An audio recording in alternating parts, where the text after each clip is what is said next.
આપ સર્વોને હેતપૂર્વક જય શ્રી સ્વામિનારાયણ। આજની સત્સંગ કથા વાર્તા નિજ મંદિર સાવરકુંડલા સત્સંગ ચિંતામણી। આજે આપને સત્સંગ ચિંતામણી અંતર્ગત પરમહંસ ગાથા માં સદ્ગુરુ શ્રી તપસાનંદ સ્વામી તથા શ્રી જયાનંદ સ્વામીની પ્રસંગ વાર્તા સાંભળશું। મંજુકેશાનંદ સ્વામીની નંદમાળામાં સંપ્રદાયમાં બે તપસાનંદ સ્વામી હતા એમ કહે છે। બંને તપસાનંદ સ્વામી ત્યાગ વૈરાગ્ય યુક્ત હતા, પરંતુ તેમાં બીજા તપસાનંદ સ્વામી ગોપાળાનંદ સ્વામીની કૃપાથી ઉચ્ચતમ સ્થિતિને પામ્યા હતા। તેથી તેમને અહીં અતિશય બળભાગી કહ્યા છે।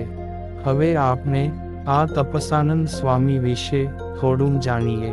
તપસાનંદ સ્વામી તથા જયાનંદ સ્વામી આ બંને સંતો કચ્છ દેશના વાંઢિયા ગામના હતા। તેમનું પૂર્વાશ્રમનું શું નામ હતું એ સંશોધનનો વિષય છે। કોઈને ખ્યાલ આવે તો જણાવજો। પરંતુ આ તપસાનંદ સ્વામી તથા જયાનંદ સ્વામી નાનપણથી જ જીગરજાન દોસ્ત હતા। બંને હળી મળી ભજન ભક્તિ કરતા, પરોપકાર નામ કાર્ય કરતા। પૂરું નામ મુક્તાત્મા આ બંનેના અંતરમાંગથી કાયમ એક સુર ઉઠતો કે આ મનુષ્ય દેહે કરીને ભગવાનને પામી જવાય એટલું જ કરવાનું છે। જીવતા સંતોષ રહે અને અંતે પૂર્ણતા અનુભવાય એ જીવનની સાર્થકતા છે, અને એ તો ભગવાનને ભેટવાથી જ શક્ય છે। માટે કોઈ પણ ભોગે આપને ભગવાનને પામી જાવું છે। આવો બંનેનો ઠરાવ હતો। જેમ માંદો માણસ સાજો થવા યોગ્ય દવાખાનું શોધી લે છે, તે જ રીતે આ બંને મુમુક્ષુને જાણવા મળ્યું કે ધરતી ઉપર આજે સાક્ષાત ભગવાન પ્રગટ્યા છે અને સ્વામિનારાયણ નામે વિખ્યાત છે, અને તેઓ ગઢપુર ધામમાં વિશેષતયા રહે છે। તેથી તે બંને કુટુંબ પરિવારનો ત્યાગ કરી સંત થવા ચાલી નીકળ્યા। તેઓએ ગઢપુર ધામમાં આવી ભગવાનના દર્શન કરી ધન્યતા અનુભવી। સન્વાન 1869માં સ્વામિનારાયણ ભગવાને ગઢપુર ધામમાં રંગોત્સવ કર્યો હતો।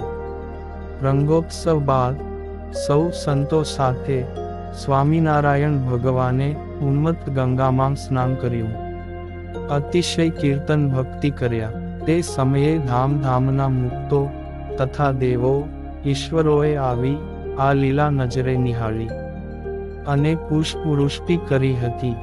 પછી સવારી સાથે સ્વામિનારાયણ ભગવાન દાદા ખાચરના દરબારમાં પધાર્યા। પછી સુંદર એવા વસ્ત્રાભૂષણો ધારણ કર્યા અને પછી પરમહંસોને પ્રેમથી પીરસીને જમાડ્યા। ત્યારબાદ હરિભક્તોએ ભાવથી ભગવાનનું પૂજન કર્યું। પછી સ્વામિનારાયણ ભગવાન હાથમાં કાતર લઈને બોલ્યા, જેને પરમહંસ થવું હોય તે આવો, આજ અમે તમને પરમહંસ કરીએ। આ પ્રસંગે સ્વામિનારાયણ ભગવાને ભાગેશ્વરાનંદ સ્વામી, પરમાનંદ સ્વામી, તપસાનંદ સ્વામી અને જયાનંદ સ્વામી વગેરે 22 પરમહંસો કર્યા હતા। પછી સૌ ભક્તોને બીજે દિવસે પોતપોતાને ગામ જવાની આજ્ઞા કરી અને સંતોને સત્સંગ વિચરણ કરવા જવાની આજ્ઞા કરીને કહ્યું હતું કે અમે જ્યારે કંકોત્રી લખીને તેડાવીએ ત્યારે તમે સર્વે આવજો। એમ કહી સ્વામિનારાયણ ભગવાન સહુ નવા સંતો તથા સર્વે ત્યાગી સંતો, સંન્યાસી અને બ્રહ્મચારીને ભાવથી ભેટ્યા। આ રીતે આ બંને પરમહંસો થયા હતા। તપસાનંદ સ્વામી તથા જયાનંદ સ્વામી આ બંને જોડિયા સંતો કહેવાતા। જ્યાં જાય ત્યાં પ્રાય સાથે રહેતા। સત્સંગમાં તેમને અપાર સેવાઓ કરી હતી। તપસાનંદ સ્વામીનું તપપરાયણ અને ભજનપરાયણ જીવન હતું। જયાનંદ સ્વામી અને તપસાનંદ સ્વામી બંને એક રુચિના પરમહંસ હતા। શ્રીજી મહારાજ ધામમાં પધાર્યા પછી આ બંને સંતો વડતાલ ધામમાં રહેતા. મહંત અક્ષરાનંદ સ્વામી તથા આચાર્ય શ્રી રઘુવીરજી મહારાજ કહે એ પ્રમાણે પોતાથી થાય એટલી દિલ દઈને સેવા કરતા. ગોપાળાનંદ સ્વામી સાથે તેમને ખૂબ જ સ્નેહ ભાવ હતો. તેમની શ્રદ્ધા ભાવના, નિષ્કામ સેવા ભક્તિ અને સત્સંગનો ખપ જોઈ સ્વામી ખૂબ જ રાજી થયા. આ બંને નિર્માની અને સેવાભાવી સંતોને ગોપાળાનંદ સ્વામીએ પોતાની પાસે બેસાડી પ્રતિલોમ ધ્યાનની રીત શીખવાડી. પછી ગોપાળાનંદ સ્વામીની કૃપાથી આ બંને સંતોને આત્મામાં પરમાત્માના સાક્ષાત્કાર દર્શન થયા. આમ તેઓ ભગવદ સાક્ષાત્કારવાળા મહાન સંત બન્યા હતા.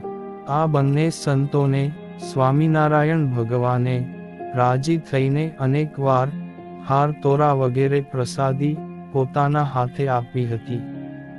બંને સંતોને સ્વામિનારાયણ ભગવાનના ચરિત્રો ગાવા સાંભળવામાં ખૂબ જ શ્રદ્ધા હતી. ગોપાળાનંદ સ્વામીની કૃપાથી ઉચ્ચતમ સ્થિત પામ્યા પછી તો તેઓ ગોપાળાનંદ સ્વામી સાથે જ રહેતા.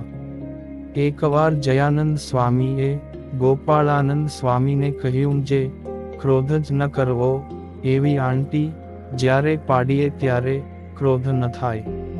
ત્યારે ગોપાળાનંદ સ્વામી બોલ્યા જે જીવ તો સત્સંગે કરીને બહુ સમર્થ થાય છે, માટે લોભ કામાદિક સંબંધી સંકલ્પ ન જ કરવો. એવી આંટી જો દ્રઢ પાડે તો તેને સંકલ્પ ન જ થાય. જીવ તો એવો બળિયો છે, જો સાચો થાય તો તે જેમ ધારે તેમ કરે. જેમને આત્મામાં પરમાત્માના અલૌકિક આનંદનો અનુભવ થયો છે એ જીવ અતિશય બળિયો થઈ જાય છે. એ દ્રઢ સંકલ્પ કરે તો એને ક્યારેય કામ, ક્રોધાદિક કે પંચ વિષય સંબંધી કોઈ સંકલ્પ થતા નથી. આ તેમની અનુભૂતિ હતી. આ બંને સંતો સંવંત 1930માં માગશર માસમાં 15 દિવસના અંતરે વડતાલ ધામથી અક્ષરવાસી થયા હતા. પ્રથમ તપસાનંદ સ્વામી માગશર સુદ 14 ધામમાં ગયા. પછી 15 દિવસ બાદ માગશર વદ 14 જયાનંદ સ્વામી અક્ષરવાસી થયા હતા. અને હવે પછીનો પ્રસંગ આપને આગળના ભાગમાં સાંભળશું. અત્યારે આપ સર્વોને ભાવથી જય શ્રી સ્વામિનારાયણ.